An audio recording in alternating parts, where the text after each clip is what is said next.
Greetings, I am Herbert Erpaderp, and today I return to the Flames of War British Armoured Battle Group, and as you may have guessed, today I'm going to build the Fireflies that came in that box. There are 2 of these, which for a force like this is probably plenty.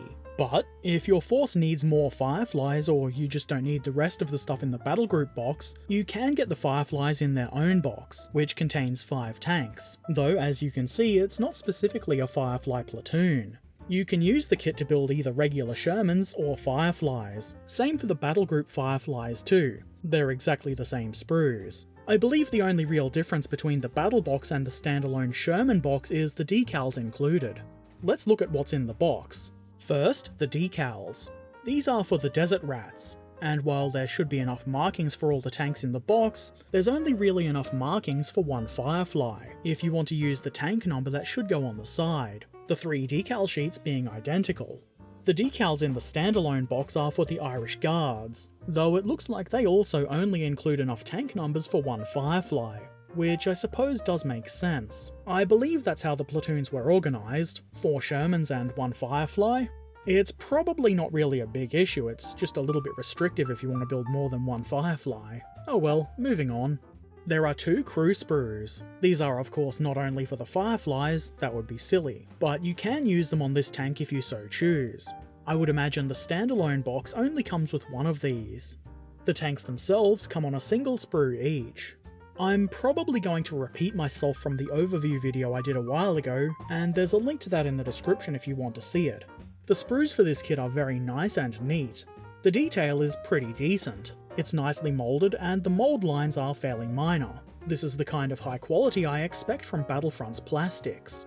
There isn't a huge amount of parts on this sprue, which is unsurprising. This is after all a 15mm scale kit. What matters is that the parts look good.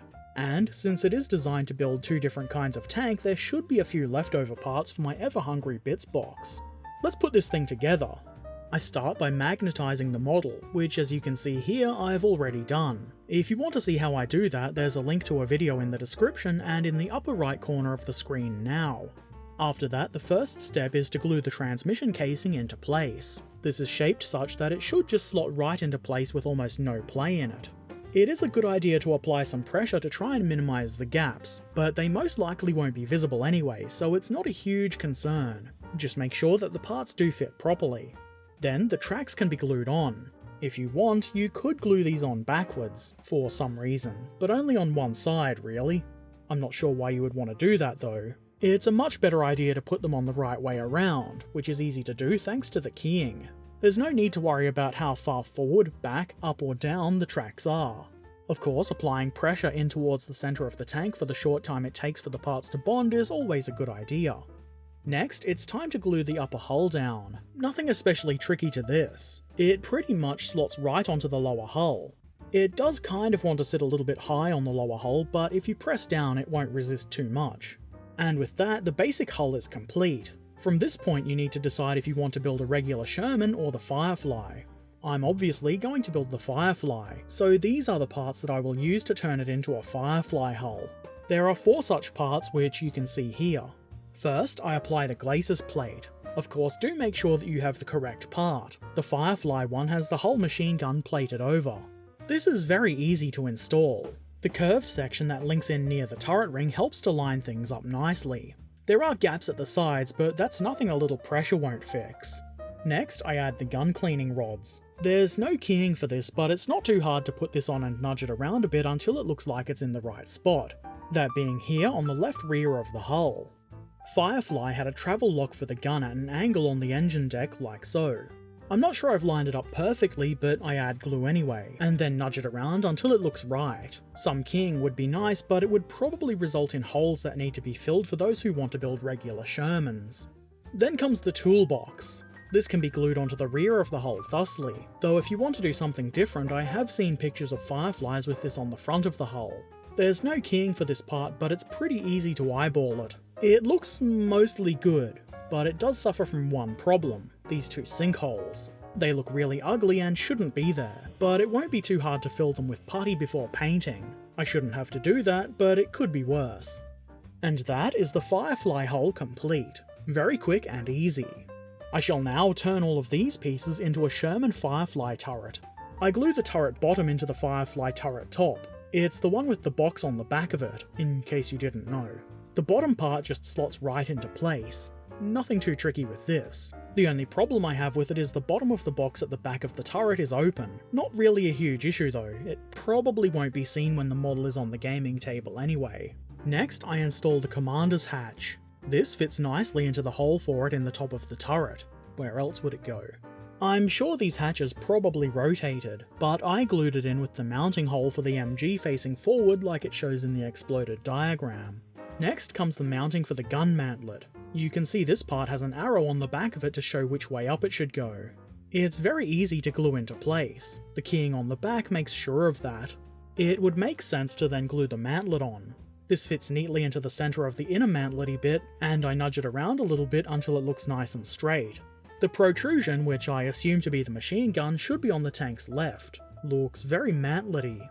Next, so the crew has somewhere to store all their tea, I glue the stowage box onto the rear of the turret. There's no keying here, but it shouldn't be too hard to eyeball it. I nudge it about trying to get it as straight and neat looking as I can.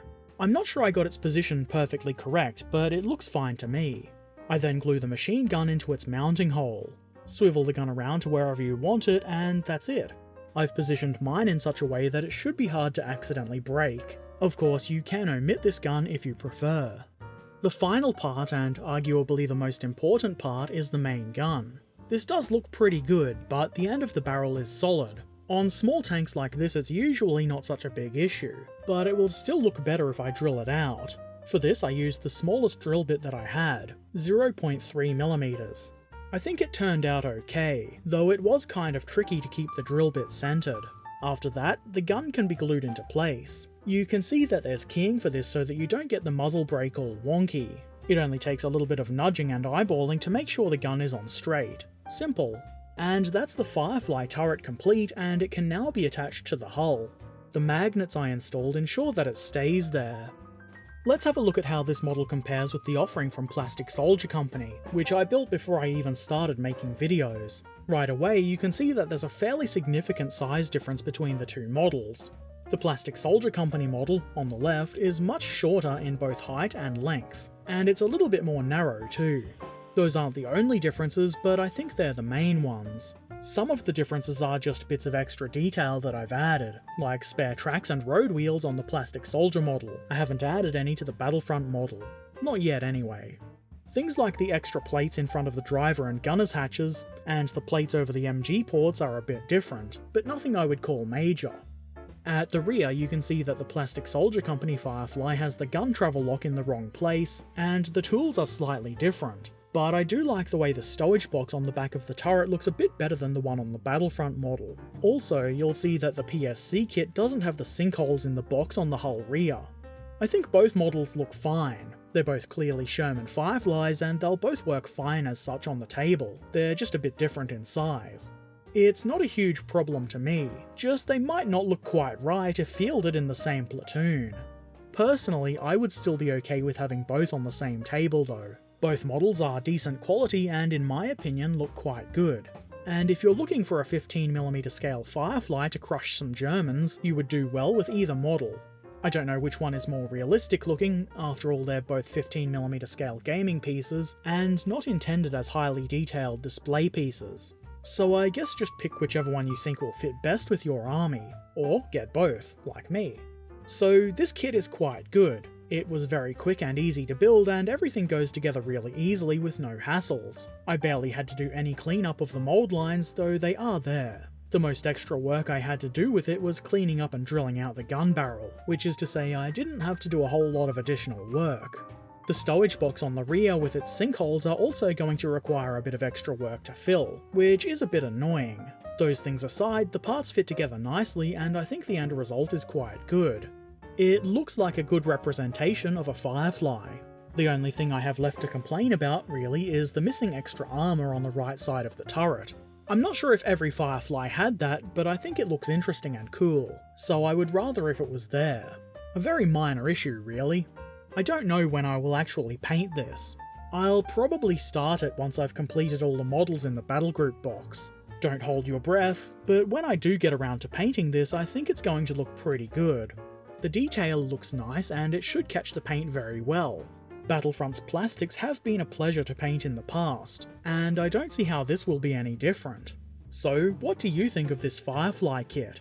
Let me know in the comment section below, along with any other questions or comments you might have.